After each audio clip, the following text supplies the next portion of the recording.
Is that true? Is it true for them? Is it true for them because it's truth or has been truth? Or is it true for them because they were told that? And because of their mindset, once they heard it and they just digested that, that became their truth? Or is it a lie? Or does it have to be true for me? If it is, hey, everybody, thanks for tuning in. Thanks for joining us. A little bit of a new look this time. Money We have Therapy a is new still the same format. show. We're just trying some things out to hopefully enhance the experience, but also with some of our vision about what money therapy is to come, having the ability to kind of be remote and bring in some people that could, you know, help us think different, challenge us, and help us grow is important to us. So, with that, welcome to Money Therapy. My name is Brandon Chasteen, My name is Bill McGill. and same thing as always, right? We're here to meet you at the intersection of life and humanness, and we're just trying to change and challenge how we interact, what our relationship is like with money. Sir Francis Bacon, I've been like chewing on this quote a ton lately. He said, "Money is the greatest servant and the most horrible master." And we are trying to make sure that if you deal with money at all, which most of us do, that we have the right relationship, that we are the master of our money, not the other way around. So, I'd just like to point out that Sir Francis Bacon is one of the best names in history. It's just such a great name.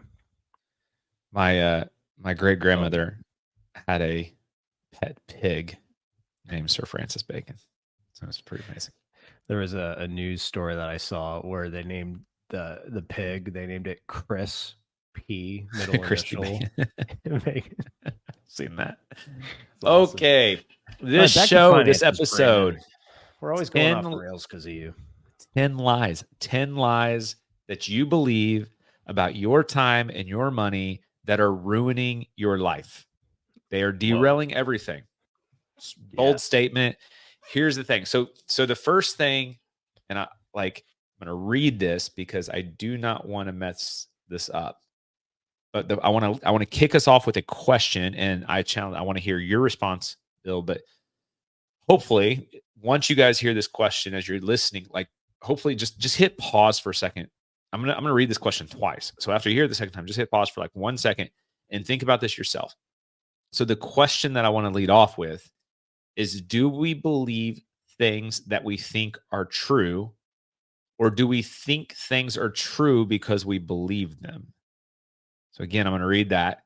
Do we believe things that we think are true, or do we think things are true because we believe them? So it's a little bit of a like chicken or the egg kind of question.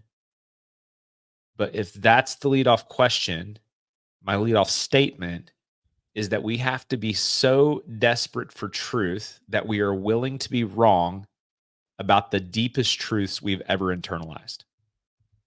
We have to be willing, like, we have to prioritize truth over being right. Yeah. And that is hard.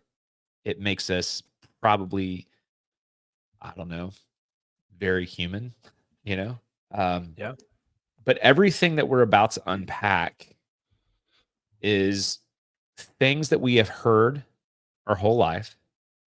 And I would bet that even if we either one somehow have made it through our life without hearing these little adages, if we don't know, like I would bet that some way they have found, like, they've permeated our society and our culture and the way we were raised and the things we've been told by our parents, our grandparents, things we've seen as evidence in our life. I would bet if we haven't heard them, we could actually acknowledge that we have seen this somewhere in our life before. So Yeah. where are you at, Bill? Where's your brain? I'm just thinking of like we tend to take a lot of things for granted. And when it comes to like personal growth, and one of the statements you said that stood out to me was, when you're willing to challenge the things that you absolutely know for a fact, it's like what Mark Twain said, it's not what you don't know that gets you hurt, it's what you know for sure that just ain't so. And it's kind of along that same thread in terms of like if I'm willing to question and really take a look at um, things in my life that I believe, and I'm willing to say I could be wrong about these things. That's an uncomfortable feeling because we naturally as human beings want to be sure of things.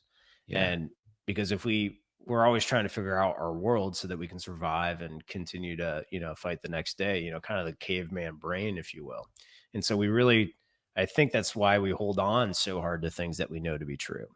And it's that fluid brain, the being able to change your own mind and be open to different things, which is the hard part. And I always try and just think, okay, if I'm uncomfortable with learning something new or uncomfortable with challenging what I think to be true, probably means some personal growth is coming from it. Yeah, I mean, that's like you hit the nail on the head. I mean, as a human being, I want certainty. Yeah. Uncertainty is uncomfortable. I'm a creature like of habit, path of least resistance, like all these things stand out. And when we start questioning the like how solid is the ground I'm standing on, Yeah. there's a lot of things that just immediately, so it's like let's like don't look in the box kind of thing, seeing the movie Seven, like don't look in the box. You don't want to see what's in there. Like I gotta look in the box, man. Yeah. Um, that's the thing. Like so certainty is important, but like seeking certainty oftentimes leads to discovering uncertainty. I think at the end of the day, we just gotta like get comfortable being uncomfortable. But more so, again, it goes back to that statement. Like, I am so desperate for the truth, I'm willing to be wrong Yeah. about something I believed in my entire life. Yeah. And that path is is it's uncomfortable. The Yeah. the big thing, you know, with like examining and looking into the truths, like sometimes these things are like things we've believed in because our granddad taught us, or they like these truths that been like I heard a statement one time, and it was this whole message, like it wasn't even a statement, I think it was a whole talk on um the conversation like was about the ways of our father. And it's like, sometimes we navigate we yeah, migrate to this place of doing things that are we've seen done before that led to success, but that doesn't have to be the right way anymore. Right? Things change. We have to evolve too. Yeah. Yeah, absolutely. I quote this book a lot, but it's The Subtle Art of Not Giving an F, Yeah, right? And yeah, one you of quote it a one of the lot. chapters is yeah, it's a great book. You should read it. But one of the chapters is everyone's wrong. Some are just less wrong than others or than you were before. And the one thing that I always hold on to is like, hey, 200 years ago they thought that like making yourself bleed got rid of disease, or leeches like got rid of disease, or they believed that the world was flat, hundreds of years ago. And now we It know is, that, right? Have you seen well, a map before? Come on. not one that hasn't been doctored by the government, of course, but um, but anyway, so we know these things now as, as people today. We're like, what, 200 years ago, those guys were idiots, in the Yeah. stuff that they thought. And it's weird if you think, okay, well, 200 years from now, they're going to think we're a bunch of idiots for what we think, Yeah. from like medical development things, scientific things, just everything's going to be different, and that's an uncomfortable thought. So, you know approaching things with, I could be wrong, but I think that this is probably the best path forward, which, I think that ties in perfectly to what we're talking about today in terms of, what we're always trying to do with this podcast too, is give people an idea of what it's like to work with financial advisors. And we Mhm. always operate in this space of planning for the future that may or may not be there. At the end of the day, we're planning on faith. We're planning on a lot of times the stock market or whatever they have going on in their lives. And so you have to be willing to tell that person, like, listen, we're going to, at the end of the day, I'm going to plan for A to E, different plans and what could happen. But, a certain extent, there's only so much we can control. And so I think I'm right. I think I'm accounting for everything to the best of my ability, but I could be wrong. And so we got to stay fluid. We got to stay flexible with everything. And I think that ties into, some of the things that we'll talk today too, is what we've heard about money or from our fathers or from our mothers about money or personal finance and investing, And those sort of time. things. Time, we take a lot of that for granted. And there could be value in deciding first that, hey, I could be wrong. Yeah. So let's jump in and let's try to flip some worlds upside down. That's the goal. I want to get you guys thinking differently. I was having a conversation with a client just the other day, and she's paying for this course to kind of make her better at like a career. She's been in this career for a long time. She's just wanting to do it a little bit differently. It's this like expertise course that she's in, and the expert who's teaching her said something, and I pay for courses too. I was just in a course yesterday for 2 hours listening to this guy that has a lot of really, really good advice when it comes to being a financial planner. And sometimes we hear things, and the whole point of this is like when I hear somebody make a statement of fact, my question is I got my brain immediately starts to think, is this fact for them? Is it fact for everyone? Does it have to be true for me, or is it true at all? And like one personal example that I can give is like when I started being a financial planner, that like my mentors and people that I would seek kind of advice from, they constantly would come and say, really it takes about 7 years to start getting to start where your business starts growing because of referrals. Like you can stop trying to find new clients at about 7 years. And so because like people will start referring business if you're good at your job. And my Sure. question was like, what is this magic behind 7 years? And this wasn't just one person. This was like multiple people that had been around this industry for a long time. And they all said the same thing. And I'm just like, is that true? Is it true for them? Is it true for them because it's truth or has been truth? Or is it true for them because they were told that? And because of their mindset, once they heard it and they just digested that, that became their truth. Or is it a lie? Or does it have to be true for me? If it is true for them, or if it has been true in the past, does it have to be true for me right now? So my Right. thing was I'm not going to do that. I'm going to start growing my business from referrals in 7 months. That was my thing. And guess what? Because I internalized that truth, I started getting significant referrals in 7 months. Actually, it took like 8 or 9 months, but it wasn't 7 years, right? Yeah. That's pretty So impressive. so anytime we hear like people that are listening to this should be like, okay, are they saying anything true? Is it all a lie? Is it true for them? Is it just a show that they're putting on? Or Yeah. is there some truth to this? But honestly, everything we're about to say, the point is that we start questioning everything, Yeah. right? And I want to introduce like we'll jump into the lies that we're commonly told or believing that derail us from our own success. But it boils down to two things, right? In Hmm. life, there are some universal truths, right? We are all affected and impacted by gravity, right? It's a scientific law that exists. It's a law of the universe, it's a universal law. Okay. True. There's also this thing called the law of polarity, right? Law of polarity just suggests that for everything there is two sides, right? We've heard the saying like there's the other side of the stick, right? Um, uh, you there's two sides to bread, right? There's the bread, the side that we touch when we eat a sandwich, and there's the side that the food touches when we eat a sandwich. Like you can't eat a bread with one side; it has two sides, right? So there's the law of Yeah. polarity is just whole thing where there's two sides of the story, okay, in Okay. everything. So the question is like a lot of these lives that we're about to talk about, all it's doing is it's framing our focus. It's shifting our focus to one side of the equation, Yeah. and that side typically, when what we're about to, if you go back and thematically like write these down and look at them, it's basically realizing, yeah, there are two sides, but all these things that I've heard before so much, it's Yeah. focusing on like a mindset of scarcity. Whereas if we just look for the other side, that's the abundant side, right? Yeah. So because this stuff is so entrenched, we naturally become like a scarce creature, a creature that exists in scarcity. Yeah. But the reality is, if we just challenge everything we hear and look for the side, okay, how How is that true? But then if that's true, there must be another side to this. What's true about that? Because that's probably the side that gets me thinking more about like my future in abundance. All right. Okay. So, lie number one. You ready? I'm ready. Time is money. Okay.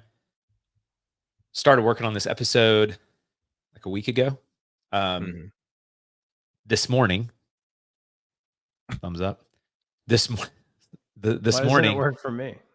it's something in my settings that I can't find. If you're listening to this, if you, like we're on YouTube, so some people watch us. But if you're listening to this, Apple has changed something in the settings to where when I give a thumbs up with my, and I frequently count with my thumb, like my number one with my thumb, I make points that way. Yeah. It flashes a thumbs up on the screen. So if you're listening, We that's what had we're talking about. fireworks the last time. That Yeah, was that's, awesome. I think that's the number two. Of course, it's not going to work when I do that now. But the point, okay, so going back, lie number one, time is money. So I was listening, I got on LinkedIn this morning, and a good friend of mine made a post about how we all have, is it 1,440 minutes in a day? Something 1,000, I don't remember. We all have 24 hours in a day. We do. And I was like, dude, that's not true.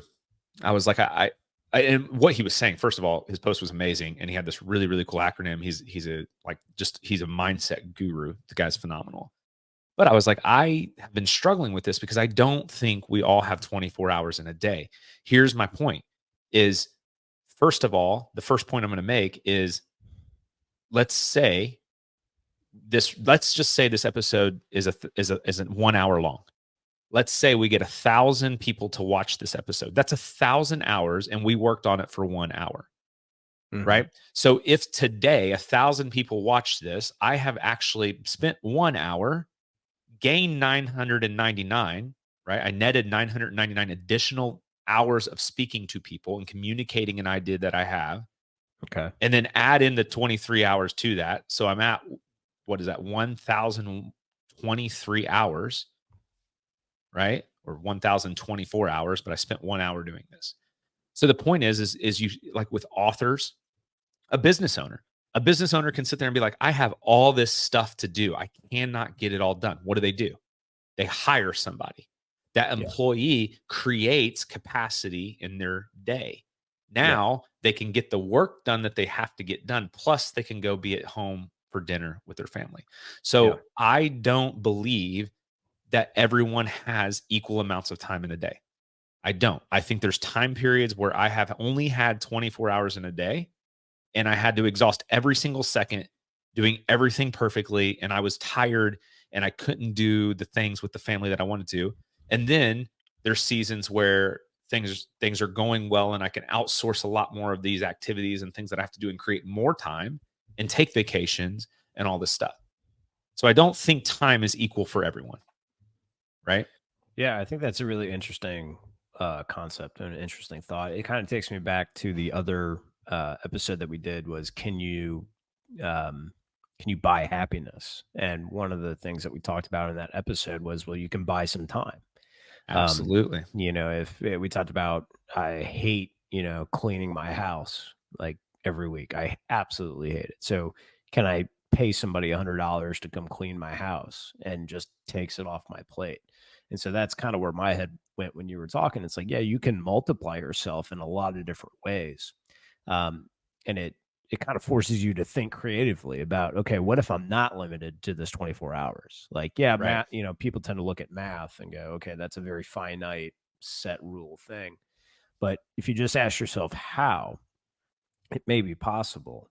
It Yeah. gets your brain thinking. The one book I think of is Rich Dad Poor Dad by Robert Kiyosaki. And one of the things that he always said was, um, he said, I hate it when people say I can't afford something. He goes, you need to immediately don't think of it that way. And you need to immediately ask yourself, how can I afford this? Because that turns your brain on to thinking about different possibilities. So Yeah. that's just And where my head we're going to went. actually talk about that in another lie is I Yeah. can't afford this. Yeah. But staying on time is money for a second longer here before we jump ahead to that one. I want to acknowledge a couple of things that when we hear time is money, something in our brain also creates this idea that time is equal to money, Yeah. right? Like time is money kind of insinuates that time is equal to money. And Yeah. and that is absolutely not true. And I'm going somewhere with this, but bear with me. I seen this on social media.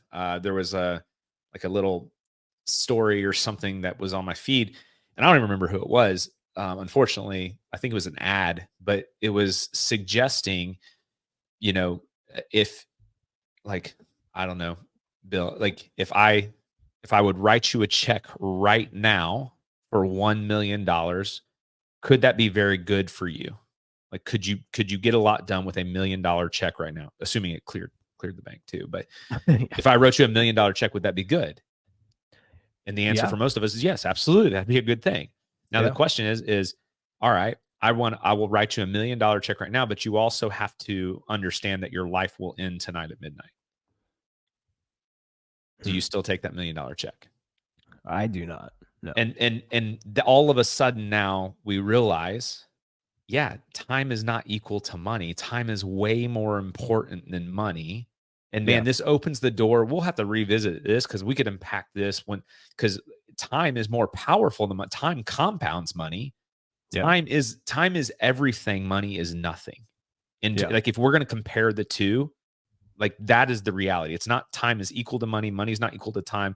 Time is not worth money. Like time is exponential, infinitely more valuable than money, It's true. right?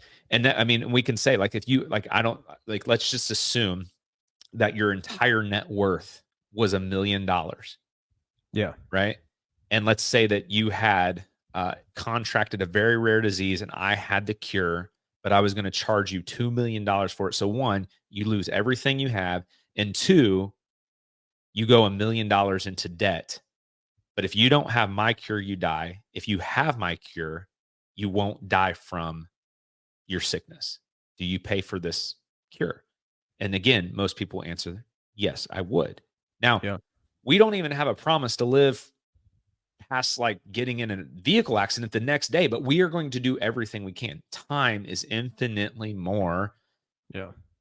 like valuable than any dollar bill you'll ever get. And So that another example of that is like ask a 90-year-old, any 90-year-old, like, would you take the chance to go back to being 20 and broke? Like, would you go in a back heartbeat, and yes, be okay? And I think most would say, yeah. absolutely. And so once we start to understand that time is infinitely more valuable than money, then we have to start thinking something completely different too. Is what is how valuable is my time? Yeah. Now all of a sudden we start thinking, and that's going to lead us into lie number two, the old adage of 8 hours of work for 8 hours of pay. Right? So if time is infinitely more valuable than money, why are we okay? Like people are fighting right now. Well, it's a little bit less in the news right now, but if you remember like a couple years ago, how many headlines were about like minimum wage $20 an hour? Yeah. Minimum wage $20 an hour. People were fighting and like emotional about making 20 bucks an hour. Very. What? Yeah. Your time is like your time, you're infinitely more valuable time than dollar. And you're saying, yeah, I'll work for 20 bucks an hour. Yeah. So what is our time worth? And I think that is where we start to question the truth. And this is why we're living in this broken system. And this is why so many people are trying to get ahead and they're struggling, because what we're doing is we keep tying our potential. We have this dream, like everybody craves kind of like an uncapped potential in their life, right? Right. Like it doesn't matter how realistic you are. Like you think, man, like one day I can make it. Like I could get like people buy lottery tickets because they hope for some level that they would otherwise never expect to achieve. In every endeavor, like everything that we do, there's always this like hope for a bigger, better future, Yeah. right? So my thing like in my notes, I wrote it's a multiplication problem, right? If I multiply a positive number times a positive number, I get a positive factor, right? Right. If I multiply a negative and a negative, I get Positive. a positive factor. I If I passed sixth multiply grade a math. positive times a negative, I get a negative factor, right? So the point is if Oh, you're good. Keep going. all right, the point here is that if I multiply, well, let me ask you this. The potential, your potential, do you want it to be finite or do you want it to be infinite? Infinite. Right. How much time do you have? Is the time that you have in this life finite or infinite? Um, the time that I have in this life is definitely, uh, it's it's finite. It's finite. We're all dying. Yeah, at some point. Yeah, we're on our way, right? So the question is if like again thinking in multiplication, like if I want to take my finite hours and multiply it times money, then my potential is finite as well. Yeah. If I start to change the multiplication formula to where I multiply an infinite thing by an and I want an infinite outcome, I have to find another infinite thing. Right? Right. So how about instead of multiplying my hours times my work, I multiply my my ideas times my work or my the solutions I can bring to you by my work, right? Like does that make sense what I'm saying there? Yeah. Yeah. So It's kind of what we started with in terms of if I create something that it took me an hour to create, but that can be multiplied over 1,000 people, then I've had a bigger impact than if I were to just think, well, for 1 hour of my work, I would get this amount of money or, that sort of thing. Like if you think in terms of impact or creating a solution to something or um, more in an abundance mindset, I guess it's easier to scale that sort of thing.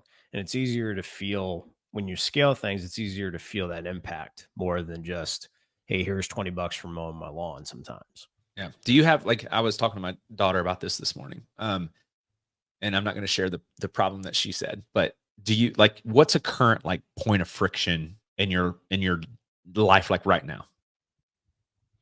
Point of friction in my life right Just now. something frustrating. Like it doesn't even have to be a big thing. It can be something small. Um, my dog loves to roll around in mud Okay. outside. All right, Bill. I have a solution for you. I'm going to make sure that your dog never gets muddy again. Your dog will be 10 times happier, never muddy, and by implementing the solution, you're also going to receive $1 million. Yeah, The sounds pretty cost, good. the cost of this is $950,000. Are you in? Yeah, You're in, right? You still made 50 grand yeah, off the net money transaction. Plus, I've solved a huge problem for you. yeah, The thing is like, if I tried to say, well, this implementation is going to cost, or it's going to take 100 hours of training, and then we have these tools and things that we're going to wrap your dog in saran wrap, minus the nose. Like we're going to do all these things. The problem is like, if I tie it to for hours, PETA out there, we're gonna leave the nose out. yeah, Sorry. but the problem is if I tie it to hours, I'm trying to justify my time to you, Right. right? Whereas if I say, hey, here's the solution, here's the outcome, and instead of worrying about, I actually can achieve this in 1 hour. Brandon, you're going Yeah. to make $950,000 in 1 hour. Bill, it doesn't matter. You're gonna walk away with 50 grand and your problem solved. Yeah. Right. So if we stop thinking about our income tied to our hours and we start looking at the value we deliver, the problems we solve, and the money we generate, here's another way to think about instead of hourly thinking. How about, Bill, will you hire me? And if I make you $1 million, will you pay me 40% a year? actually, I'll tell you what, I don't care how much I make for you. Will you just pay me 40% of whatever revenue I generate to you? Yeah. Right. So, Sure. so now all of a sudden, Brandon's income is what? Limitless. I Yeah. just have to find ways to produce more. You Yeah. hired me on this idea that I could produce $1 million. You're going to pay me 400 grand. But what happens if I crack the code and I produce $10 million? Yeah. You're going to pay me 4 million in a year, in the same year, doing the same Yep. work. That's Right. awesome. So again, 8 hours a day or 8 hours of work for 8 hours pay is a broken lie that's leading us to always think about the hours we work and how Yeah. much it's worth. I'm telling you right now, the hour in your day that you give up is infinitely more valuable than any money you receive. So if you are going to do a task on an hourly basis, in my opinion, I would ask for obscene amounts of money, Yeah. right? Okay. Like, you know what I'm saying? Like, yeah, Yeah. I'll work for you hourly, but it's Yeah. going to cost you $2,000 an hour. And I'll do whatever task you want me to do for each hour you pay me 2 grand for, Yeah. or 10 grand, or 100 grand, Yeah. right? Yeah. If I can jump in here and take us Please. on a left-hand turn for a second, one of the things I want to kind of challenge the listener to do is, we're talking about infinity here and a lot of big ideas, but to take a step back and to just change your thinking. And I do this sometimes, you know, even like little things around the house, like I'll think about, oh man, like there's so many dishes in the kitchen right now. That's going to take me forever to do. That's going to take me an hour. Sometimes just for fun, I'll set myself like a timer for like 7.5 minutes, something real finite. And okay, I'm going to do as many dishes as I can in 7.5 minutes. And I get a lot more done than I think I would be able to. Sure. And more than the dishes and the time, the point that I'm trying to get across is breaking the mold of all the time of what we think we have figured out. Like challenge yourselves in different ways. Set that timer and show yourself that you can do a lot more than you think you can in many different areas. And you don't necessarily need to be tied down to an hourly wage or time equals money. You can think about things differently. You can do things differently. And it's good to challenge yourself in those moments throughout your everyday life. That's going to prepare you. Another thing with time is, if I learn a valuable skill today, if I learn how to fix my refrigerator today, that that compounds over time. Everything that I just like time compounds money. Time also compounds everything that you learn today. Every skill, everything that you can use for tomorrow is going to be infinitely more valuable, something that you can build upon, for 20 years from now. I absolutely, yes, 1,000%. You're right. And I think um I'm gonna circle back to how magical time is in line number 4. But before I just want people to understand that when we stop when we stop thinking in terms of time is money, and we realize, like, if time is money, then time is not money, right? That polarity thing. Okay. So I tend to focus on the fact that time is not money. You cannot afford my time. Like, I guarantee you cannot afford my time. Now, I will give you solutions to your problems at a cost, but I promise you that you're getting the longer end of the stick. That's how value is created. That's why people say yes to me, is because what I charge by way of money is exponentially less than the impact I make on their for them, through them, or in effort to putting together a plan for them, Right. right? The whole point, again, if we start challenging the thought of time is money and saying that's not true, then all of a sudden the question becomes, is how valuable is my time? And then I start wondering, what are the most valuable things in my life? There is nothing more valuable to me than being present for my daughter and making her smile. Like, that is infinitely more rewarding than anything you can give me. Anything. Yeah. Right. So again, if that is infinitely, like, the question becomes, Bill, if you're like, hey Brandon, I want to, or yeah, you said, hey Brandon, I want to hire you for 3 hours of work. That's 3 hours of opportunity to be present and make my daughter smile. How much do you think I'm going to charge you for 3 hours for you to be in charge of my time for 3 hours? Yeah. That Or you so may say, I'm not for sale. exactly. I think the where we have to start what we have to start figuring out is, what is the most valuable thing, the most important thing that I can do in my life. And if we're going to say yes to selling our time, the cost of that has to be more than what we're giving up, you Yeah. know? And I think that just boils down to, what are you worth?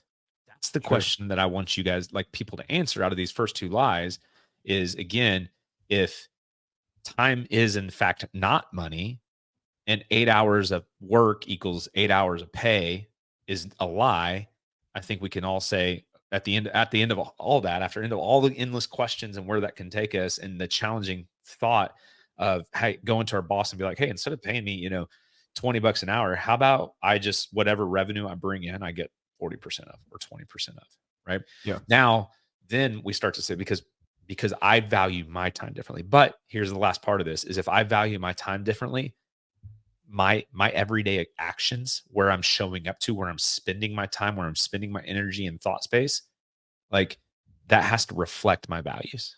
Otherwise, I'm not believing that I'm as valuable as I say I am. Sure. Okay. Lie number 3, you need a degree to be successful. Maybe, maybe not. Do you think that's Yeah. true? Are you asking if I agree?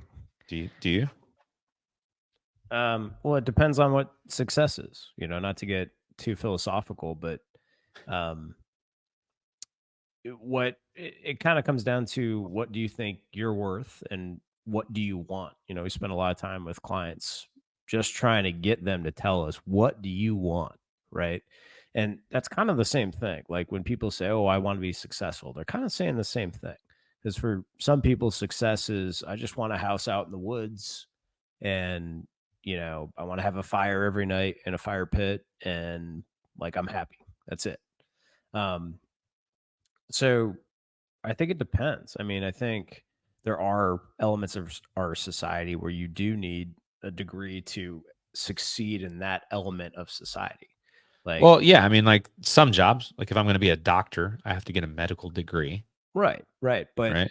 like, if you just want to make a whole lot of money and that's how you deem success, um, then you don't. There's too many different ways that you can go around. You know, you don't need a degree for that sort of thing. Yeah. You I can, think I think for me, like, when I wrote this down, I was thinking about a client that I'm working with who is launching a business, and they decided, they're still launching their business, but they also decided they're going to go back and get this degree in a certain thing to substantiate their professional, like, whatever, their accolades, their pedigree, if you will. sure, And the reality is, and this, I actually was just having a conversation today with another business owner, and they were like, I think I need to do this, this, and this. And I think I need to do this, this, and this. And I was like, you know, people are not going to choose you because of accolades 99% of the time. They're not going to choose you because of the presentation. They're choosing you because of your confidence when you deliver the offer, right? That's what they're choosing. Now, yeah, some people, like, I think the guy that's going back to school, I think he will have more confidence because he has believed that if he has the degree, then he has the clout, right? And he thinks he doesn't have the clout if he doesn't have the degree. So he's believed the lie that you need a degree to be successful. sure, And until he gets the degree, he's not going to have the confidence. Once he gets the degree, all of a sudden he's qualified. sure. Doesn't matter the years of experience he has. Like, there's nothing changing, right? Right. Stop believing the lie. I would go as far as to say is, Snap out of it. if you are qualified to do a job and you Yeah. have confidence that you can solve a problem, if all of these things are true, Go get the job. And if somebody that's hiring, like if you walked into my office right now and I was like, this would not happen. But if you walked into my office and you're like, hey, I'm really good. This is what I want to do. This is what I will bring to the table. And these are the problems I'll solve for you. Will you hire me? First of all, if you do that, I'm going to say yes. I'm not going to say, do you have a degree? But if I was the kind of person that said, well, do you have a degree? And you're like, no, I don't have a degree. Well, you need a degree to work here. You know what you do? You just, hey, can I have my application back? I'll go somewhere else. You take your Yeah. resume down the street, and if you're getting told no and over again, guess what? If you are truly at the level and the caliber that you say you are, without start your own business, start solving that problem on your own. Just create Yeah. it yourself. You don't need them; they Yeah. need you. It's kind of like what's the old saying? A person with an experience is not at the mercy of somebody with an opinion. Gotta I love that. Yeah, it's true. It's kind of, again, the compounding effect of time that we talked about and things. And if I can start with a skill and build on that, that's where the confidence comes from. And that's where if you're trying to fit the mold of society and get a job. And then I think, we're going to talk about this in a little bit, but what's so cool about the time that we live in today is like you can go create your own job. We've created our own jobs, and a large part of that's the internet and just how society has changed, and it's amazing. But there's so many different ways to create your own little world to live in, and your idea of success. Again, like if your idea of success is to, I want to work from home so I have more time with my family and a flexible schedule, and money's not my god, you can do that. Yeah, If your idea of success is three, lake houses and boats and jet skis and stuff, you can do that because you have the time. You have more time than you think, and it's infinitely scalable. You just got to figure out, what you want to scale, what you're interested in, what you're passionate about, and then, yeah, I think we need, again, what we're trying to do here is just discuss the change in mindset from scarcity to abundance, and just instead of, oh, well, I've only got 8 hours to work today, like instead of stopping there, just get, how can I create the time and the success that I want? yeah. That was lie number 3. Yeah. We're gonna break Yeah. this episode up into 2. I think that's a good We're idea. gonna drop them at the same time. So we'll be back with part 2 of the 10 lies that are derailing your future potential. We hope you learned something valuable today. We appreciate you including us in your journey towards financial betterment. It is important to us that you know this is for educational purposes only and not to be considered specific advice for any individual listener. If something we discussed is relevant to you and you have questions about how it might be uniquely applicable to you, please discuss that with a financial professional, or, of course, we are happy to have further conversations with you about your specific questions, needs, or circumstances.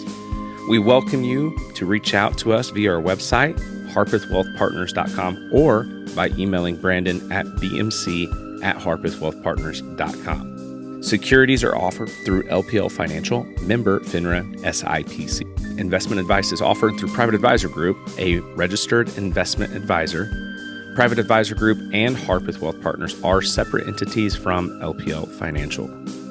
The opinions voiced in this material are for general information only and are not to be intended to provide specific advice or recommendations for any individual. To determine which strategies or investments may be suitable for you, consult appropriate qualified professionals prior to making a decision. Investing includes risk, including fluctuating prices and loss of principal. No strategy assures success or protects against loss. All performance referenced is historical and is no guarantee of future results. All indices are unmanaged and may not be invested into directly. Hypothetical examples presented are not representative of any specific investments. Your results may vary. We want to thank you for your time, and we look forward to having you back next week.